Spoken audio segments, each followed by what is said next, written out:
स्वागत है आपका प्राइम टाइम इंडिया में। मैं हूं शकील बागमारे। आइए देखते हैं प्राइम टाइम में आज क्या है खास। सोच समझकर नहीं किया उत्पीड़न तो SC/ST एक्ट लागू नहीं, सुप्रीम कोर्ट। अंतिम समय में बदली बिहार में चुनावी फिजा। शर्तों के साथ मिली हज यात्रा की इजाजत, 26 जुलाई को होगी पहली उड़ान। उद्धव ठाकरे ने दी CM योगी को चेतावनी। देश में कोरोना के हालात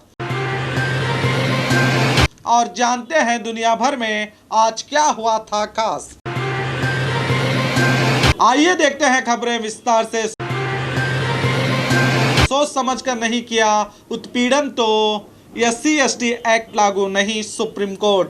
आज सुप्रीम कोर्ट में 3 सदस्य पीठ की ओर से एक याचिका पर फैसला सुनाते हुए मजिस्ट्रेट हेमंत गुप्ता ने कहा कि अगर कोई ऊंची जात के व्यक्ति ने SC/ST समुदाय के किसी व्यक्ति को गाली भी दी हो तो भी उस पर SC/ST एक्ट के तहत कार्रवाई नहीं की जा सकती। हाँ, अगर ऊंची जात के व्यक्ति ने SC/ST के समुदाय के व्यक्ति को जानबूझकर हैरेसमेंट करने के लिए गाली दी हो तो उस पर SC/ST एक्ट के तहत कार्रवाई जरूर की जाएगी। सुप्रीम कोर्ट ने अपने फैसले में साफ किया कि जब तक उत्पीड़न का काम किसी जाति के कारण सोच समझकर नहीं किया गया हो तब तक आरोपी पर SC/ST एक्ट के तहत कार्रवाई नहीं की जा सकती।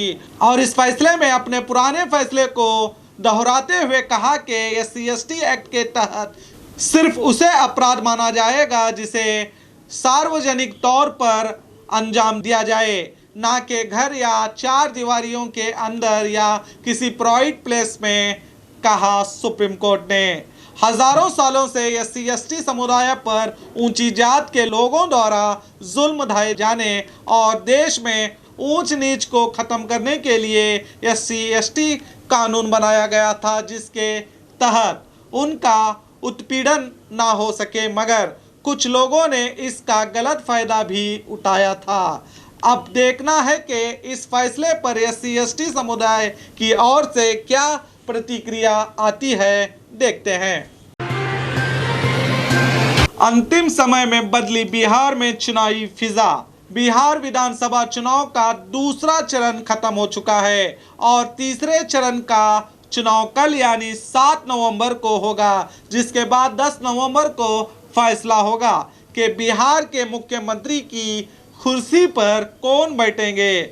इस बार चुनाव का मुद्दा भूखमरी, गरीबी, बेरोजगारी और पलायन जैसे मुद्दों पर थी, मगर बताया जा रहा है कि चुनाव प्रचार खत्म होने से ठीक पहले सीमांचल के चारों जिलों में अचानक सियासी माहौल बदल सा गया है।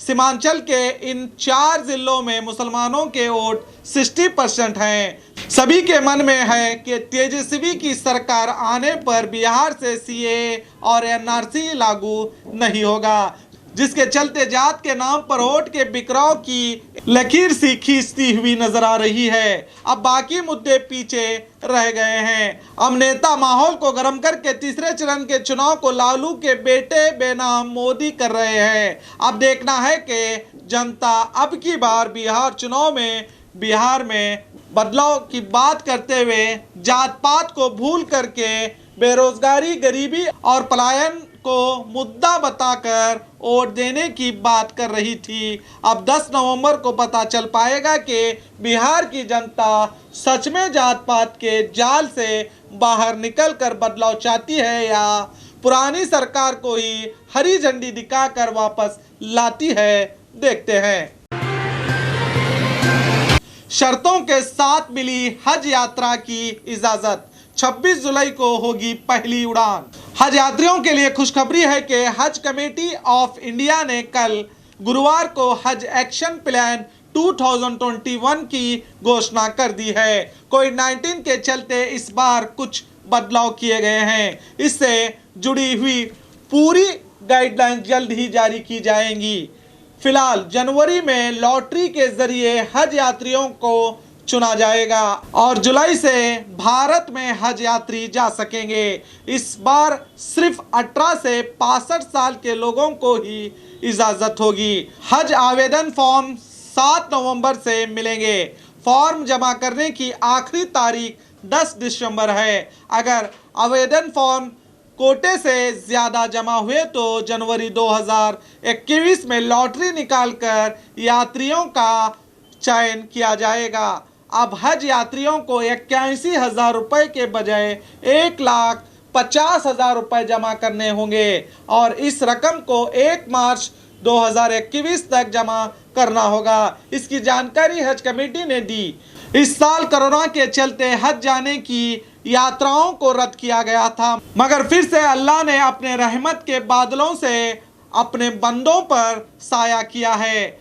हज यात्रियों से हमारी अपील है कि अधिक जानकारी के लिए हज से जुड़े वेबसाइट और अधिकारियों से संपर्क करके जानकारी हासिल करें और हमें भी दुआओं में याद करें।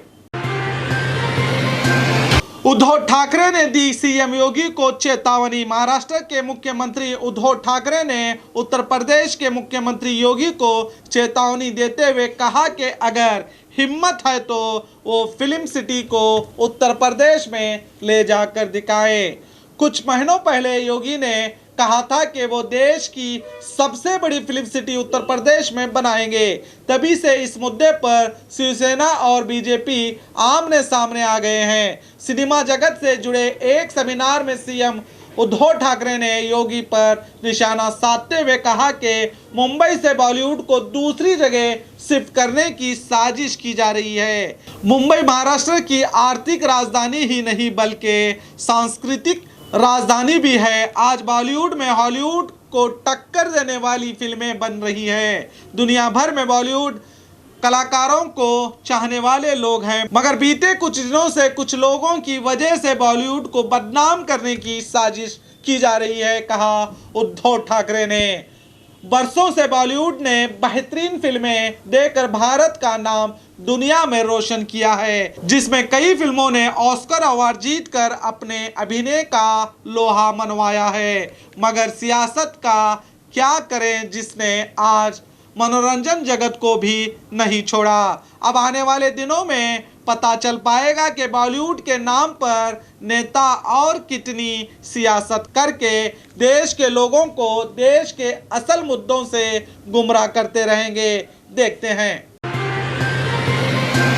देश में कोरोना के हालात। पिछले 24 घंटों में देश में 47,636 से ज्यादा मामले सामने आए हैं। अब देश में कोरोना मरीजों की कुल तादाद बढ़कर 84,11,000 के पार हुई है। पिछले 24 घंटों में 670 लोगों की मौत होने से इस बीमारी से मरने वालों की तादाद बढ़कर 1,24,985 हो चुकी है। देश में अब एक्टिव केस की तादाद घटकर 5,20,000 के पार हो गई है। वहीं इस वबा से ठीक होने वालों की संख्या बढ़कर 77,65,000 के पार पहुंच गई है। रिकवरी रेट बढ़कर 92.32% हुआ है, तो वहीं मौत का आंकड़ा घटकर 1.49 हुआ है। अभी भी देश में 50,000 से कम कोरोना मामले दर्ज किए गए हैं, जिससे लोगों में इस बीमारी को लेकर डर खत्म होने लगा है।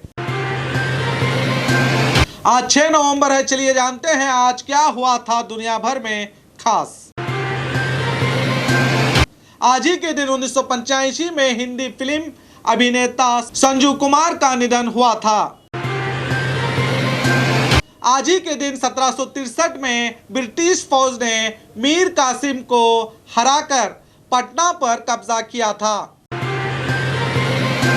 आज ही के दिन 1913 में महात्मा गांधी ने दक्षिण अफ्रीका में रंग भेद के नीतियों के खिलाफ द ग्रेट मार्च का नेतृत्व किया था। आज ही के दिन दूसरे विश्व युद्ध के दौरान 1943 में जापान ने नेताजी सुभाष चंद्र बोस को अंडमान और निकोबार जजीरे सौंपे थे। और देखते रहिए आपका अपना B news nation prime time India.